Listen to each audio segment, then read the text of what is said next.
What we're bringing to the community of Brownsville and mainly to the students is something really novel and unique. The Perennial Project started as a community beautification effort. We started our first year just planting flowers and picking up dirt that was older than dirt. Brownsville is an incredibly important city in this region in the Mid-Mon Valley. When you think about steel and what happened in and around Pittsburgh, none of that was possible without a transportation industry that was developed and centered here in Brownsville. My whole gig at the beginning was I just want to plant some flowers. That was it, so that when I drove through town looked better. Joe's idea of planting flowers was really humble in a way, and in his mind saw it as a way to really just give back and maybe, just maybe, start to inspire some other people to come along and join him. Little did he know that 5 to 6 years later it would actually turn into a movement where hundreds of people have now participated, including hundreds of students from the Brownsville Area School District.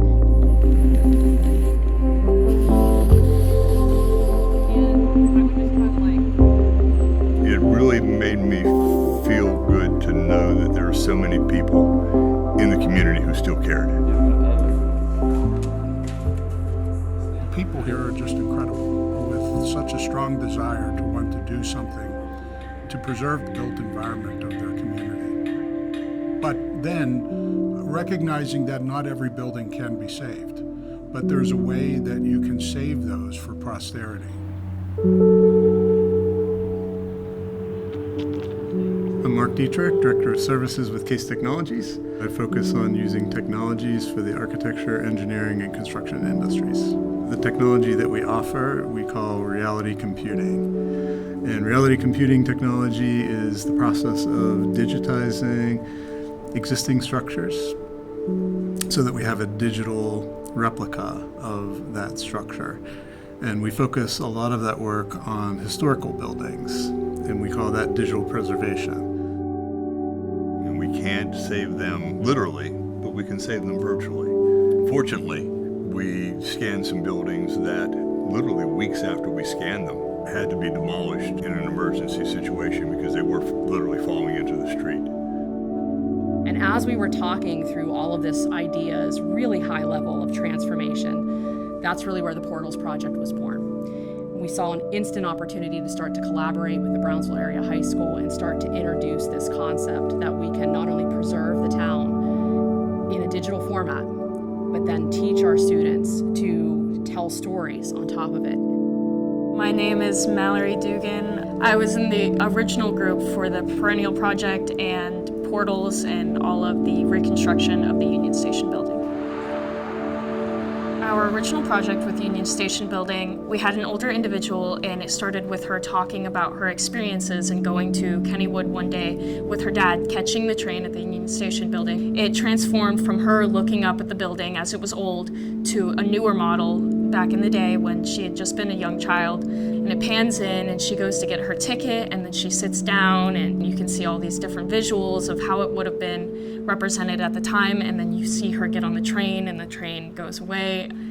And it was just it was a personal project. You were learning the history of your town and also the history of the state. Everyone was involved. One of the first times we showcased the virtual model of the Union Station, the reconstruction, taking it back to its heyday. Some of the people in the community, some of the elderly members of the community who were in the building and used the building every day, their reaction when they saw that was just amazing. Oh, that's exactly how it looked. Oh, really? Oh, and there's the steps going upstairs. Oh my gosh. And then we just continued here in Brownsville for another 2 school years.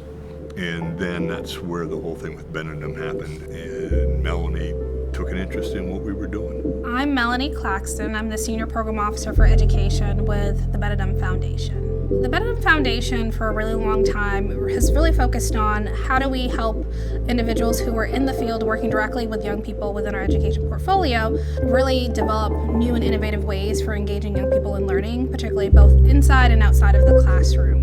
And so one of the things that I think is really interesting about the Portals program is that it was really seeded with an innovation grant through the intermediate unit. And so the goal of that was really to think about how do we provide them with the resources to do maybe creative and innovative things that they otherwise wouldn't be able to do. Last year, we got a grant for gaming computers, which have the capability and the power to run Unreal Engine. So that made it a lot easier where everything's in-house. We actually established a classroom. We ended up getting 10 gaming computers, and they actually worked out very well. Joe and I had a couple of conversations about what would this look like to take this opportunity to scale. So to move from one classroom where kids are doing innovative work, almost college level work, master level work, and what could that mean for other kids across southwestern Pennsylvania, particularly in rural communities where there may not be access to opportunities like this. And so through that conversation kind of came to be what we've seen today with their expansion across multiple counties, and what we're hoping will be an expansion into West Virginia. We ended up with a partnership with Carnegie Mellon University. That they do the same types of things that we're doing here in their graduate program at the Entertainment Technology Center. We have engaged the University of Pittsburgh on several occasions. I teach there. I'm an adjunct faculty member. I've been able to line up senior capstone projects that have taken place here in Brownsville.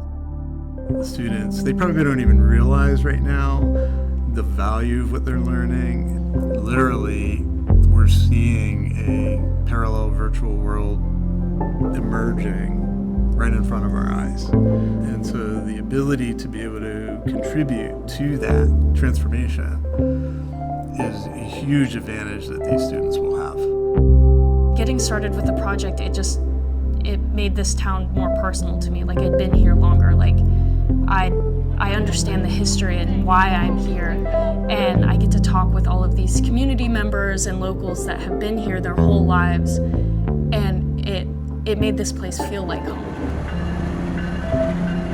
This is a renaissance. It's like the new Brownsville, but it mimics what happened here in the past.